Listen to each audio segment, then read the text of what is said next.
৩০তম দিনে টঙ্গীর তুরাগ তীরে অভিযান চালাচ্ছে বিআইডব্লিউটিএ। এই মুহূর্তে টঙ্গীর তুরাগ তীরে আছেন রিপোর্টার মাহমুদ রাকিব। সরাসরি যাচ্ছি তার কাছে। রাকিব।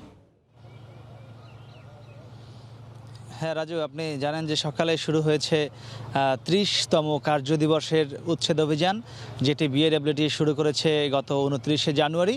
তবে সেই উচ্ছেদ অভিযানটা কিন্তু আজকে তুরাগের টঙ্গীতে এসে যখন বড় বড় দুটি মালিক পক্ষর যে ভবন তার সামনে এসে থেমে গিয়েছে।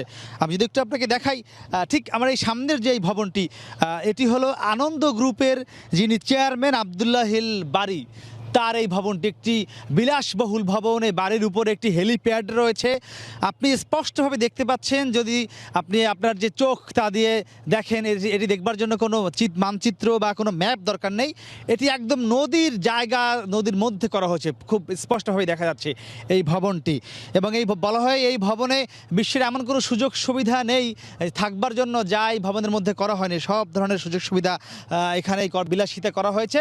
কিন্তু সেই ভবনটি করা হয়েছে একদম তুরাগ নদ দখল করে। ঠিক পাশেই কামারপাড়া যে ব্রিজ, যে সেতুটি দিয়ে মূলত ঢাকা থেকে টঙ্গীর যে স্টেশন রোড বা ইস্তেমা মাঠ সেদিকে যাওয়া হয়, তার ঠিক দোরগোড়ায় এই ভবনটি করা হয়েছে।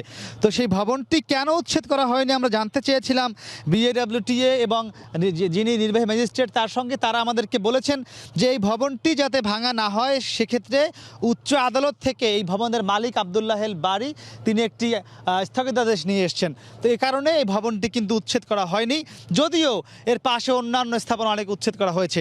ঠিক একইভাবে আমি আপনাকে আরেকটি দেখাবো। ঠিক এই ভবনের পাশেই এই যে বিশাল একটি আপনি কারখানা দেখছেন, এটি হলো বাংলাদেশের শীর্ষ ব্যবসায়িক প্রতিষ্ঠান হামিম গ্রুপ। সেই হামিম গ্রুপের এটি একটি স্পিনিং মিল, এবং এখানে তারা তাদের যে অনেক পণ্য রয়েছে, এখানে বিভিন্ন ধরনের পণ্য এই কারখানায় তারা করে থাকেন। এটিও কিন্তু স্পষ্টত এই তুরাগ নদী দখল করে করা হয়েছে।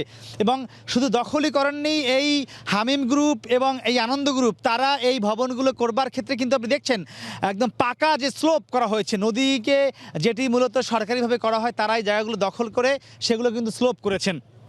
তো আপনি দেখছেন সেই স্থাপনাগুলো কিন্তু ভাঙা হয়নি। এখানে হামিম গ্রুপের ক্ষেত্রেও বিআইডব্লিউটিএ একই কথা বলেছেন যে তারাও উচ্চ আদালত থেকে একটি স্থগিতাদেশ নিয়ে এসছে যাতে এই স্থাপনাগুলো ভাঙা না হয়।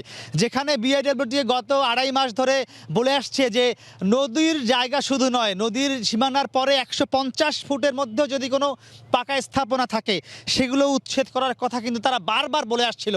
নির্বাহী ম্যাজিস্ট্রেট বলে আসছিলেন, বিআইডব্লিউটিএর যিনি যুগ্ম পরিচালক কে আরিফুদ্দিন, তিনিও কিন্তু এই কথাগুলো বারবার বলে আসছিলেন সাধারণ মানুষের সামনে, যে নদীর সীমানার ১৫০ ফুটের মধ্যেও যদি কোনো স্থাপনা থাকে সেগুলো উচ্ছেদ করা হবে। তবে সেই যে তাদের যে আইন বা তাদের যে কথাগুলো কিন্তু এখানে এসে আর পালন করা হলো না।